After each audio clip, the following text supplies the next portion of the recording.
ही जेको असां मुतहद थी हिक ॿिए सां बरजला थी बीठा आहियूं, इहो असांजो बीहण बि उन्हनि दुरियुनि जे अखियुनि में कंडो आहे जेके दुरियूं नथियूं चाहिनि त शहर जो अमन अमान, शहर जी ॿधी, शहर जो एको बहाल हुजे।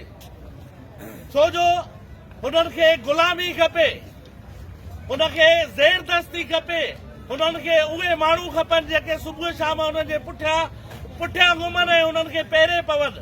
ऐं ही जेके सुञाण दोस्त आहिनि उहे उन्हनि माण्हुनि मां न आहिनि, इन्हीअ करे उन्हनि माण्हुनि जी अखि जो कंडो आहिनि। ही असांजो शहर एशिया खंड जी एरीश चांवरनि जी वॾे में वॾी मंडी आहे।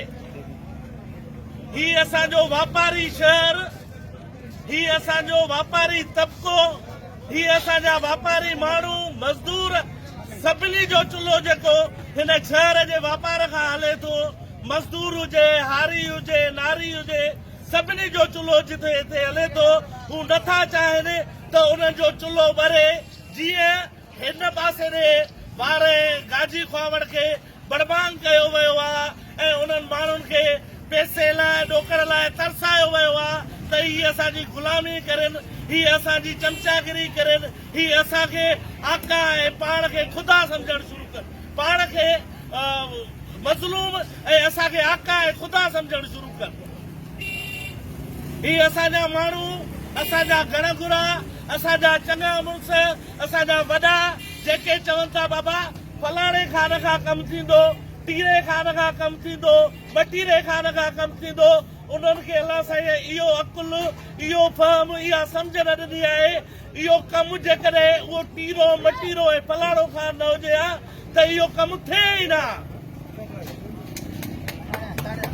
हू चाहिनि था त माण्हू असांजी ग़ुलामीअ लाइ असां ॾे अचनि त उन्हनि जा मुख़्तलिफ़ फर्म आहिनि। ही शहर जी बदअमनी, ही शहर में जेका अफरा तफरी आहे उन्हनि जे हक़ में आहे, इन करे हू चाहिनि था इहा हुजे त माण्हू असांजी ग़ुलामीअ में घेरियल रहनि। पर असां उन्हनि दुरियुनि खे ऐं उन्हनि जे घणघुरनि वाठनि खे ऐं उन्हनि खे ॿुधाइण था चाहियूं ही शहर ग़ुलामी करण लाइ न आहे। ही पढ़ियल लिखियल ऐं आज़ाद माण्हुनि जो शहर आहे। ही पंहिंजे वसार ऐं पंहिंजे वितार कोशिशूं वठंदा हिन शहर खे पंहिंजी वारसीअ जे हेठि ऐं पंहिंजी ॿधीअ जे हेठि हलाईंदा।